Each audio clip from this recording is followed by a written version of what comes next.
Hello friends, welcome to Reno TNPSC channel. இன்றைக்கி நம்ம இந்த வீடியோவில் தமிழ் இலக்கணத்தில் வினா எழுத்துக்கள் அப்படிங்கிற டாப்பிக்கை பற்றி பார்ப்போம். இந்த டாபிக் வந்து 6th ஸ்டாண்டர்ட் செகண்ட் டேர்ம் புக்கில் தமிழ் புக்கில் இருக்குது. சரி, வீடியோக்குள்ளே போகிறதுக்கு முன்னாடி நம்ம சேனலை சப்ஸ்கிரைப் பண்ணாதவங்க சப்ஸ்கிரைப் பண்ணுங்கள். நம்ம சேனல் வந்து ஒரு ஃப்ரீ எஜுகேஷன் சேனல். இதை உங்களுக்கு வேறு யாராவது படிக்கிறவங்க இருந்தாலும் ஷேர் பண்ணுங்கள். அப்புறம் அப்படியே பெல் ஐக்கானையும் கிளிக் பண்ணுங்கள். சரி, இப்போ வீடியோக்குள்ளே போகலாம். ஃபர்ஸ்ட் இந்த டாபிக் என்னன்னு பாருங்கள். வினா எழுத்துக்கள். வினா எழுத்துக்கள்னால் என்ன? வினா பொருளை தரும் எழுத்துக்களுக்கு வினா எழுத்துக்கள் என்று பெயர். சில வினா எழுத்துக்கள் சொல்லின் முதலில் இடம்பெறும், சில வினா எழுத்துக்கள் சொல்லின் இறுதியில் இடம்பெறும். அதாவது வினா எழுத்துக்களை வினா பொருளை தரும் எழுத்துக்களுக்கு வினா எழுத்துக்கள்ன்ட்டு பெயர் சொல்லியிருக்காங்க. வினா எழுத்துக்கள்னே ஒரு 5 எழுத்துக்கள் இருக்குது. இந்த எழுத்துக்களில் சொல்லின் முதலில் இடம்பெறுறது, சொல்லின் கடைசியில் இடம்பெறுறது அப்படின்னு பிரிச்சிருக்காங்க. ஃபர்ஸ்ட் பாருங்கள், இந்த வினா எழுத்துக்கள் என்ன பாருங்க, இந்த 5 தான் நான் ஹைலைட் பண்ணி காமிக்கிறவங்க. இந்த 5 ஏ, யா, ஆ, ஓ, ஏ, இந்த 5 வினா எழுத்துக்கள் ஆகும்னு சொல்லியிருக்கு. ஸோ இதில் வந்து சொல்லின் முதலில் வருபவை எது அப்படின்னு சொல்லியிருக்காங்க. ஃபர்ஸ்ட் சொல்லின் முதல் ஒரு வந்து ஏ, யா. இதான் சொல்லின் முதல்ல வருத வினா எழுத்துக்கலாம். அதாவது ஏ எங்கு, யா யாருக்கு, எங்கு யாருக்கு அப்படிங்கிறது ஒரு கொஸ்டின் வேர்டு. அதான் ஒரு வினாவை குறிக்கிறது. அப்போ அதில் வந்து வினா எழுத்து என்னது? ஏ. எங்குல ஏ. யாருக்கு அப்படிங்கிற கொஷின் வேர்டில் யா அப்படிங்கிறது வந்து என்னது? வினா எழுத்து. இந்த ஏயும் யாயும் மொழியின் முதலில் மட்டும் வரும். அடுத்து சொல்லின் இறுதியில் வருது, மொழியின் இறுதியில் வருபவை என்னன்னு பாருங்க. ஆ, ஓ.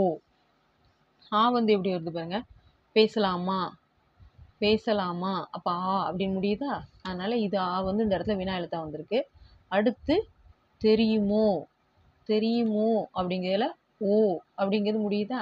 அப்போ ஓங்க எடுத்து இந்த இறுதியின் மொழியின் இறுதியில் வந்திருக்கு அப்படின்னு சொல்லியிருக்கு. அடுத்து சொல்லின் முதலிலும் இறுதியிலும் வருபவை அப்படின்னு சொல்லியிருக்கு. இந்த 5 எழுத்துல 2 எழுத்து சொல்லின் முதல்ல வருது, அடுத்த 2 எழுத்து சொல்லின் இறுதியில் வருவது.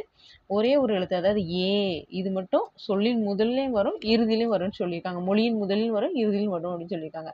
எப்படின்னு பாருங்க. ஏ, ஏன், ஏன்கிறது ஒரு கொஷின். அதில் ஏ வந்து முதல்ல வந்திருக்கு. அடுத்து நீதானே, இது ஒரு கொஷின் வேறு தான். நீதானே அப்படின்ட்டு இது வந்து ஒரு வினாக்குள்ள வார்த்தை தான். இதில் வந்து நீதானே அப்படிங்கிறதுல ஏ அப்படிங்கிறது கடைசியில் முடியுது. ஸோ மொழி முதலிலும் இறுதியிலும் வருபவை வந்து எக்ஸாம்பிள் வினா எழுத்து வந்து என்னது? ஏ. அதுக்கு எக்ஸாம்பிள் என்னது? ஏன், நீதானே. இதான். சரி, இப்போ இதில் வந்து இந்த 5 என்ன சொல்லியிருக்கோம்? வினா எழுத்துக்கள்னு சொல்லியிருக்கோம். இந்த 5 வினா எழுத்துக்கள், இந்த 5 வினா எழுத்துக்கள் வந்து எப்படி எந்த இடத்துல யூஸ் பண்ணுறோம் அப்படின்னு பார்த்தாச்சு. அடுத்து இந்த வினாக்களே வந்து 2 வகைப்படும். ஒன்று வந்து அகவினா, இன்னொன்று புறவினா. இப்போ ஃபர்ஸ்ட் அகவினா மட்டும் பார்ப்போம். அகவினான்னு என்னன்னா எது, யார், ஏன் இச்சொற்களில் உள்ள வினா எழுத்துக்களை நீக்கினால் பிற எழுத்துக்களுக்கு பொருள் இல்லை.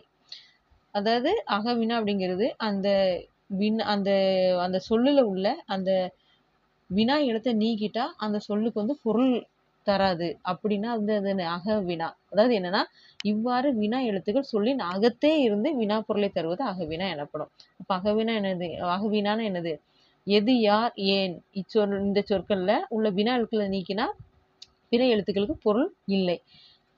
அவ்வாறு அந்த மாதிரி அகத்தே இருந்து சொல்லின் பொருளை தருவது, வினா பொருளை தருவது வந்து என்னது? அகவினா. அடுத்து நேரம் என்னது? புறவினா. அடுத்து புறவினா தான் இருக்கு. புறவினானா என்னது பாருங்க. அவனா, வருவானோ இச்சொல்லில் உள்ள ஆ, ஓ ஆகிய வினா எழுத்துக்களை நீக்கினாலும் பிற எழுத்துக்கள் பொருள் தரும். இவ்வாறு வினா எழுத்துக்கள் சொல்லின் புறத்தே இருந்து வினா பொருளை தருவது புறவினா எனப்படும். அப்ப இந்த பாருங்க, அவனா, இதுல ஆ அப்படியே இங்க எழுத்தை நீக்கிட்டோம்னா அவன் அப்படின்னு வந்துடும். அவனா அப்படின்னா அவன் பிளஸ் ஆ. அப்போ ஆங்க எழுத்தை நீக்கினா இந்த அவனால ஆ அப்படிங்கிற எழுத்தை நீக்கினா வந்து என்ன செய்யும்? அவன் அப்படிங்கிற வார்த்தை வரும். அப்போ அது பொருள் தருதா? அதே மாதிரி வருவானோ, ஓ அப்படிங்கிறது நீக்கிட்டா வருவான் அப்படின்னு வந்துடும். அப்போ அது ஒரு பொருள் தருது, அது ஒரு மீனிங் உள்ள ஒரு வேர்டு. அப்போ இந்த மாதிரி பொருள் தருது அப்படின்னா அது வந்து என்னது? புறவினா. அதாவது வினா எழுத்துக்கள் வந்து புறத்தே இருந்து இவ்வாறு இதை ஹைலைட் பண்ணி காமிக்கிறேன் பாருங்க. இவ்வாறு வினா எழுத்துக்கள் சொல்லின் புறத்தே இருந்து வினா பொருளை தருவது என்னது? புறவினா எனப்படும். சரி, இப்போ அகவினால இதுல 2 வகை தான் இருக்கு. அகவினா அப்புறம் புறவினா. அகவினால அந்த வினா எழுத்துக்களை நீக்கினால் அது பொருள் தராது. இவ்வாறு சொல்லின் அகத்தே இருந்து வினா பொருளை தருவது அகவினா. அடுத்து வந்து புறவினா, புறவினா வந்து அந்த வினா எழுத்துக்களை நீக்கினாலும் பொருள் தரும். இவ்வாறு சொல்லின் புறத்தை இருந்து வினா பொருளை தருவது புறவினா எனப்படும் அப்படின்னு சொல்லியிருக்கு. சரி, இப்போ ஃபர்ஸ்ட்லேருந்து ஒரு ரிவைஸ் பண்ணிடுவோம் பாருங்க. ஃபர்ஸ்ட் என்ன? வினா எழுத்துக்கள். வினா எழுத்துக்கள்னா வினா பொருளை தரும் எழுத்துக்களுக்கு வினா எழுத்துக்கள் என்று பெயர்னு சொல்லியிருக்காங்க. இதுல இந்த 5ம் வினா எழுத்துக்கள். இதை நல்லா படிச்சுக்கோங்க. வினா எழுத்துக்கள்னா அந்த 5 தான். ஏ, யா, ஆ, ஓ, ஏ. இது வந்து தமிழ்ல இந்த 5 எழுத்து தான் வினா எழுத்துக்கள் சொல்லியிருக்கு. இந்த 5 எழுத்துக்கள்ல எது மொழியின் முதலில் வருபவை ஏ, யா. அதுக்கு எக்ஸாம்பிள் கொடுத்துருக்காங்க. அடுத்து மொழியின் இறுதியில் வருபவை ஆ, ஓ. நெக்ஸ்ட் வந்து மொழியின் முதலில் வரும், இறுதியில் வரும். அப்படின்னா ஏ. இது மட்டும்தான் மொழியின் முதலிலும் இறுதியிலும் வரும். இதை வந்து 2 வகைப்படும் அகவினா. அகவினாங்கிறது வந்து அந்த வினா எழுத்தை பிரிச்சா பொருள் தராது. அப்போ அகத்தேர்ந்து வினா பொருளை தருவது அகவினா எனப்படும். அடுத்து புறவினா. அந்த வினா எழுத்துக்களை பிரிச்சா பொருள் தரும். அதாவது சொல்லின் புறத்தேர்ந்து வினா பொருளை தருவது புறவினா எனப்படும் சொல்லியிருக்கு. சரி, இப்போ வந்து நமக்கு வந்து வினா எழுத்துக்கள் இந்த வினா வினா எழுத்துக்கள் என்ன, வினா எழுத்துக்கள்னா என்ன அப்படின்ட்டு படிச்சிட்டோம். அடுத்து இந்த ஒவ்வொரு இதுலையும் என்னென்ன வினா வந்திருக்கு அப்படின்னு பாருங்க. இப்போ ஒரு பேராகிராஃப் பாருங்க. இந்த பத்தியில் உள்ள வினா சொற்களை எடுத்து எழுதுன்னு சொல்லியிருக்காங்க. இப்போ இங்க பாருங்க. செழியன் துணி கடைக்கு சென்றான். விற்பனையாளர் ஒருவரிடம் ஆயத்த பகுதி எங்கு உள்ளது அப்படின்னு கேட்டிருக்கான். எங்கு. இதுல இருந்து இந்த வினா சொல் வந்து என்னது? எங்கு. உள்ளது அப்படிங்கிறது வினா சொல் கிடையாது. எங்கு உள்ளது. இந்த எங்கு தான் வினா சொல். அடுத்து என்று வினவினான். யாருக்கு ஆடை வேண்டும்? அப்ப இதுல இருந்து வினாச்சொல் என்னது? யாருக்கு. யாருக்கு ஆடை வேண்டும்? உங்களுக்கா, பெரியவர்களுக்கா. இப்ப இதுல 2மே வினாச்சொல் தான். உங்களுக்காங்கிறது ஒரு உனக்காங்கிற ஒரு கொஸ்டின். அடுத்து பெரியவர்களுக்கா அப்படிங்கிறது ஒரு கொஸ்டின். 2 வினாச்சொல் இருக்கு. அடுத்து என்று கேட்டார் விற்பனையாளர். ஏன் அப்படி கேட்கிறீர்கள் அப்படிங்கிறதுல இங்க இந்த ஏன் அப்படிங்கிறது ஒரு வினாச்சொல். ஏன் அப்படி கேட்கிறீர்கள்? ஏன் மட்டும் வினாச்சொல். அப்போ சிறுவர்களுக்கான ஆடை இல்லையோங்கிறது அப்படிங்கிறது ஒரு வினாச்சொல்.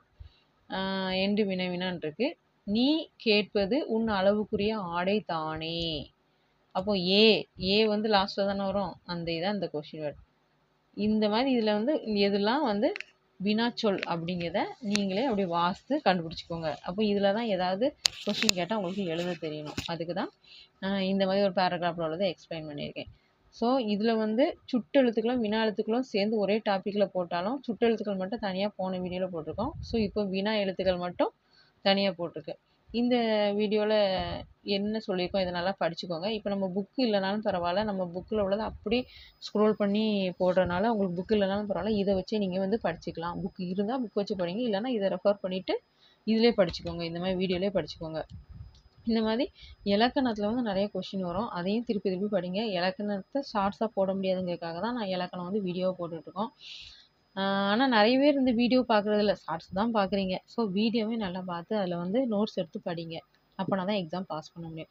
இந்த இலக்கணம் வினா எழுத்துக்கள் இந்த பகுதியில் உங்களுக்கு எதாவது டவுட் இருந்தால் கமெண்டில் கேளுங்க. மற்றபடி நம்ம சேனலில் சப்ஸ்கிரைப் பண்ணாதவங்க சப்ஸ்கிரைப் பண்ணுங்கள். இது வந்து உங்கள் டிஎன்பிசியில் படிக்க ஃப்ரெண்ட்ஸ் யாராக இருந்தாங்கன்னா இந்த சேனலை வந்து அவங்களுக்கு வந்து ஷேர் பண்ணுங்கள். சரி, வேறு இதில் எதாவது டவுட் இருந்தாலும் எங்கிட்ட கமெண்ட் பாக்ஸில் கேளுங்க. நன்றி.